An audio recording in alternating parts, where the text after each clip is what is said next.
responsables de l'opposition soutiennent en effet que le ministère n'a fait que reprendre le lien que la DGE, la Direction générale des élections, a mis en ligne pour le mettre dans la plateforme qui a été mise à leur disposition. Et sous ce rapport, estimant que les informations mises à leur disposition ne leur permettaient pas de faire leur travail de contrôle, ils ont ainsi décidé tout bonnement de bouder la salle informatique. Dans le journal Sud Quotidien, nos confrères nous servent la réplique du directeur de la DAF, Ibrahima Diallo, et ce dernier bat en brèche les arguments de l'opposition, non sans affirmer que ce que voulait Oumar Sarr et compagnie, ce sont les numéros d'identité CEDEAO qui ne sont pas dans le fichier parce que ce sont ces numéros qui entrent en ligne de compte pour le parrainage.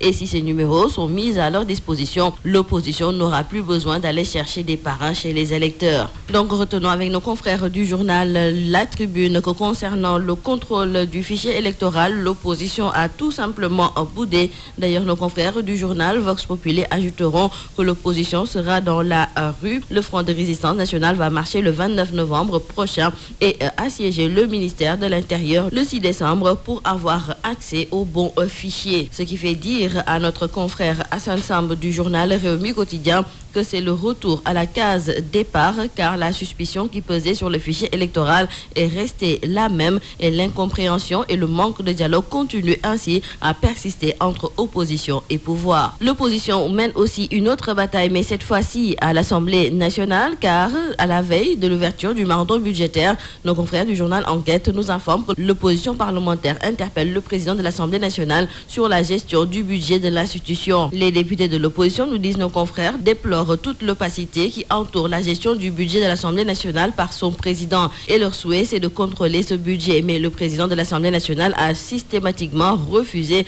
de se conformer à la loi en soutenant que les articles 18 et 31 du règlement intérieur qui régissent le contrôle du budget n'ont jamais été appliqués sous le magistère de ses prédécesseurs. Mais qu'à cela ne tienne, retenons avec nos confrères du journal Les Échos que les députés membres de l'opposition ont carrément fait savoir qu'ils n'accepteront pas que le budget de l'Assemblée nationale soit voté et adopté sans que Nias et ses services ne rendent des comptes. La plateforme industrielle internationale de Diamniadio a été inaugurée hier par le chef de l'État Macky Sall et selon nos confrères du quotidien Le Soleil qui nous en parle, le président a fait savoir que sur les 23 000 emplois attendus, plus de 1000 sont déjà créés. 1000 travailleurs dont la majorité est constituée de femmes et il s'agit à la fois de travaux de métiers hautement qualifiés mais également de métiers dont la formation se passe sur place, ce qui permet de répondre aux besoins divers d'emploi, a affirmé le président de la République. Dans le journal L'Observateur, nos confrères sont revenus sur cette houle dangereuse constatée dernièrement. Et nos confrères nous indiquent que 9 mois après avoir ravagé la langue de Barbarie à Saint-Louis en février dernier, la houle a encore fait des dégâts et cette fois-ci, ce n'est pas uniquement la région de Saint-Louis qui a subi la furie des vagues, mais la localité de Kayar a aussi connu son lot de désolation. Une situation qu'a déploré Cheikh Bamba Dièye, ancien maire de la vieille ville,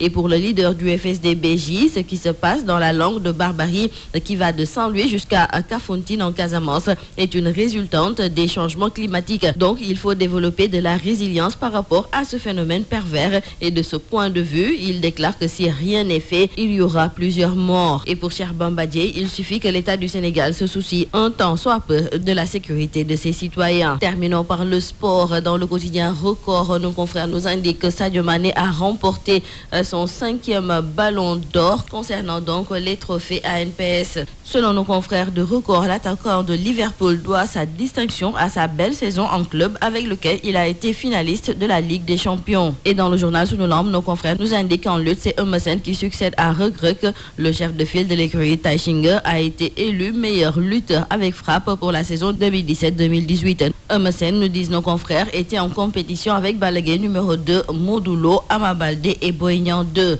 Et donc, le titre de meilleur lutteur de la saison accordé à Eumeu Sène prouve encore une fois que ce dernier est un champion hors pair, un rayonnement qui est loin de s'estomper, à en croire nos confrères du journal Sunu Lamb. Et ces derniers ont recueilli sa réaction et Eumeu déclare que c'est un trophée spécial pour lui. C'est tout à vos journaux et très bonne lecture.